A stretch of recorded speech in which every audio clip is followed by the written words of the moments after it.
Hey there, IELTS learners, and welcome back to another power session on the IELTS academic writing section. We're kicking off this part of the section with the how-tos of answering various question types that you can get for task 2. We're going to begin by looking at how to answer agree, disagree, and/or opinion essay questions. And by the end of this lesson, you'll have a clear understanding of the strategies needed to excel in this part of the exam. Let's get started. First of all, it's crucial to understand the types of questions that you'll encounter in task 2. There are 3 main categories: agree, disagree, and opinion. Let's take a closer look. Example 1. Friendships that take place online are not as meaningful as those where people meet each other face to face. To what extent do you agree or disagree? Example 2. If people go to live in another country, they should follow the local customs and traditions. To what extent do you agree or disagree? Now, identifying keywords in the question is key. Pay attention to phrases like, to what extent, do you agree, or give your opinion. These will guide your response. Now, before you write anything, as we spoke about before, we need to brainstorm. Look at the question. Where do you stand? Do you agree or disagree with the statement? If the question asks you your opinion, what is your opinion on the statement?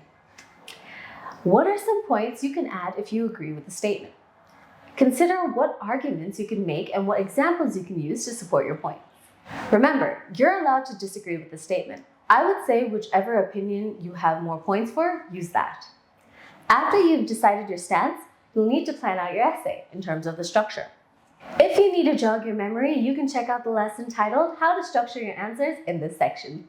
Now, we'll follow a 4-paragraph structure for this, which would be introduction, body paragraphs, 2 body paragraphs, and conclusion. We'll look at example 1 as our question for this lesson. You'll need to begin with a compelling introduction. Reiterate or paraphrase the question, outline your main points, and present your thesis statement. Here's an example. In today's interconnected world, the nature of friendships has evolved to include online connections, and some say these friendships aren't as special as the ones you make in person. This essay explores the idea that meeting in person adds something extra to friendships, making them more meaningful.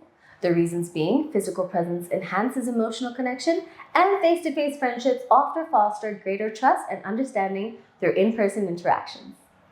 Now, what we've done here is that we've reworded the question, added our stance and/or our opinion, and guided the examiner on the points that we will be discussing throughout the essay. We'll move on to our body paragraphs now. In body paragraphs, each paragraph should have a clear topic sentence, supporting ideas, examples, and some sort of analysis.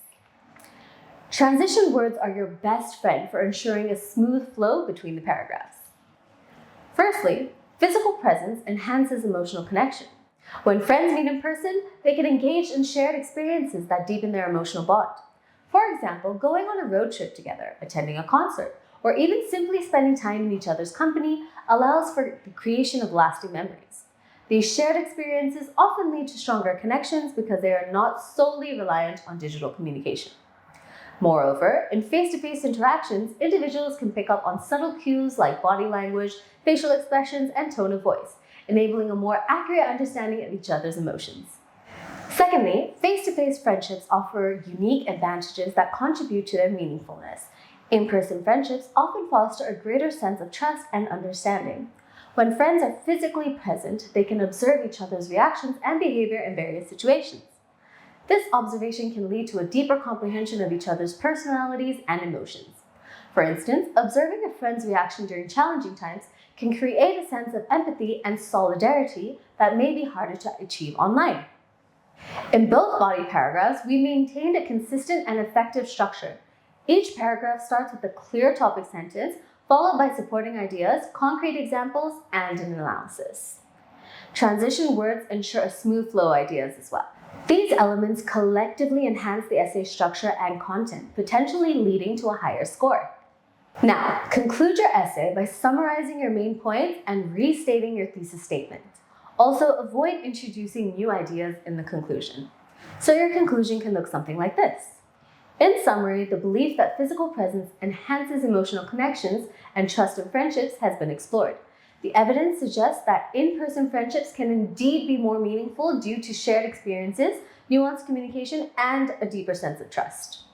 Right, we're almost done, but before you consider your essay complete, remember to proofread and edit it carefully. Check for grammar, vocabulary, and overall coherence. Now it's time for some practice. You can use examples 1 and 2 to write your response. Make sure you stick to the minimum word count and the time limit. And that's it. I hope you gave valuable insights and skills for addressing IELTS Academic Task 2 agree, disagree, and/or opinion essay questions.